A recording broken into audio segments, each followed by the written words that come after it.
ബോബി അച്ഛൻ്റെ താക്കോൽ എന്ന ബുക്കിൽ നിന്നുള്ള സ്നേഹത്തെക്കുറിച്ചുള്ള ഒരു കഥയാണ് ഞാൻ ഇന്നിവിടെ വായിക്കുന്നത്. കേൾക്കാം അല്ലേ? നമുക്കറിയാവുന്നതിൽ വെച്ച് വളരെയേറെ അഗാധമായി സ്നേഹിച്ച ഒരു പുരുഷനും സ്ത്രീയും. അയാൾ അപകടത്തിൽ കൊല്ലപ്പെടുന്നു. ആ സ്ത്രീ കഠിനമായ ട്രോമ ചിത്തരൂപത്തിലേക്ക് വഴുതിപ്പോകുമെന്ന് ഭയന്ന നിമിഷങ്ങളായിരുന്നു അത്. എന്തുമാകട്ടെ, സ്വന്തം ഇച്ഛാശക്തി കൊണ്ടും തമ്പുരാന്റെ പൊൻകരങ്ങൾ കൊണ്ടുമൊക്കെ അവർ സുബോധം തിരിച്ചു പ്രാപിച്ച് സാധാരണ പോലെ പെരുമാറാൻ തുടങ്ങി. ജീവിതം വീണ്ടും പഴയതുപോലെ ആയി തുടങ്ങുമ്പോൾ ഒരു പോസ്റ്റ് കാർഡ് കിട്ടുകയാണ്.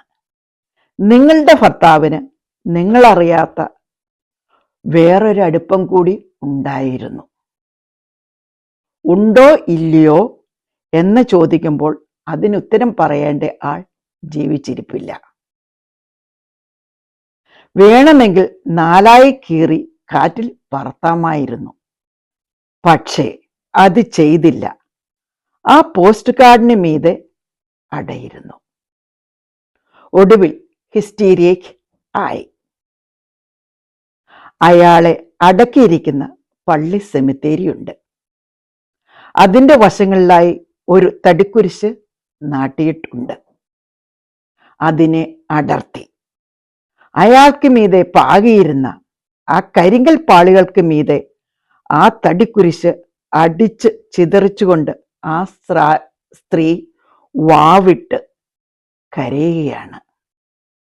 ചതിക്കുകയായിരുന്നു അല്ലേ എന്നെ ഇത്രയും കാലം?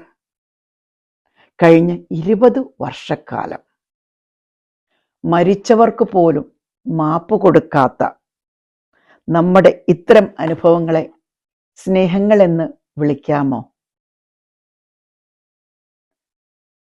നിശ്ചയമായും സ്നേഹമെന്നല്ല ഇതിനെ വിളിക്കുക.